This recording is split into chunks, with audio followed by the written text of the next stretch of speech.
Over the course of my life, I've come across many people who are stuck in the rat race their entire life. Whether meeting these people at family events, work, or at social events, I've tried to identify the habits which have kept them in the never-ending rat race cycle. And today I'll take you through 6 habits which keeps them in this never-ending cycle. In addition, by ensuring you stop these habits, you will become a millionaire by the time you retire, and I'll prove it to you with the help of some numbers. Jumping right in at number 1 is relying on one source of income. If we have learned anything from the last few years, is that relying on one source of income is extremely risky. The pandemic caused millions of people from around the world to lose their jobs, which forced them to significantly drop their standard of living. And not only do job cuts happen during a pandemic, but they happen every week, every month, every year across the world. No one is spared from it. By having one source of income, you are one incident away from not having any income, and a middle class habit is to just rely on one source of income, which is their day job. By doing this, you are putting your whole livelihood and financial responsibility into the hands of your employer,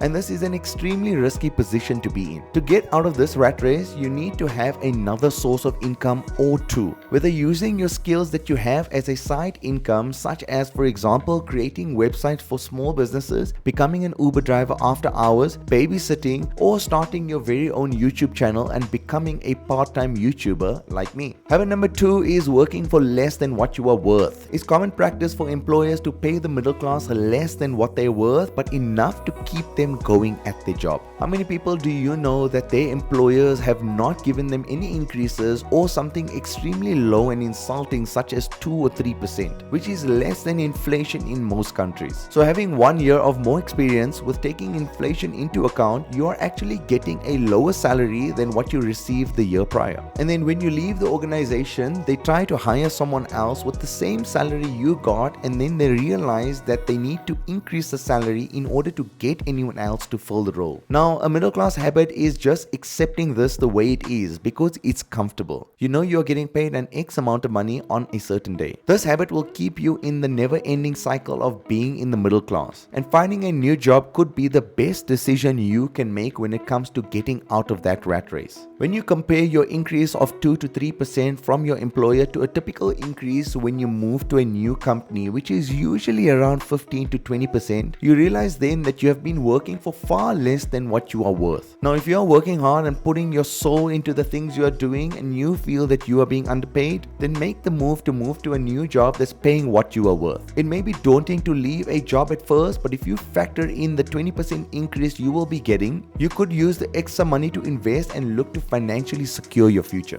And that leads us to the next habit keeping the middle class in the rat race, which is not saving enough for retirement. The average 401k balance in America at the age of 65 is just under $300,000 according to Vanguard's latest report released this year. However, averages are a little skewed by the select few who have millions in their account. The more appropriate number to look at is the median, which shows what most people have in their retirement account, which is just a little over $95,000. Now, this number may seem like a lot in many countries around the world, but if you stay in America and have this amount saved by the time you retire, you are likely going to have problems. The general rule to follow when trying to find out how much money you need to have saved up by the time you retire is to follow the 5% retirement withdrawal rule. Now, what the 5% retirement withdrawal rule states is that if you only withdraw 5% of your retirement money per year, you'll never run out of it because your money is in an investment account earning 8 to 10% per year, and you can get that from investments, as the S&P 500 index fund has been generating on average 10% per annum since its inception in 1957. Now, after your retirement, if you want to earn 50k per year, then that would mean you need to take your yearly spend of 50k and divide that by 5%, which means you'll need to have a balance of $1 million in your investment account. Now, if you look at what most Americans have saved up into their 401k account, again, according to Vanguard, it's only $95,000, which means if you follow the 5% withdrawal rule on this, you will only able to withdraw $4,750 for the entire year. Now, this is clearly not enough to live a good, comfortable retirement in most first world countries. In fact, you will live in poverty with this amount of money. If you are at the ages of 25 to 30 years old, you need to aim to save at least 10 to 15% per year for your retirement. If you are older than that and still haven't begun saving, you may need to save up a little more just to catch up. Let me show you how realistic and achievable following the 5% withdrawal rule really is. Let's assume you make 50k per year from the ages of 25 to 65, which is less than the median income in the United States, and let's assume you never get an increase for the rest of your career. If you aim to save 10% of your gross monthly salary, so in this case 5k per year for 40 years, that will result in you saving over $1.4 million by the time you retire. I will leave a link to this calculator in the description box below so you can play around with the numbers yourself. Now, if you have $1.4 million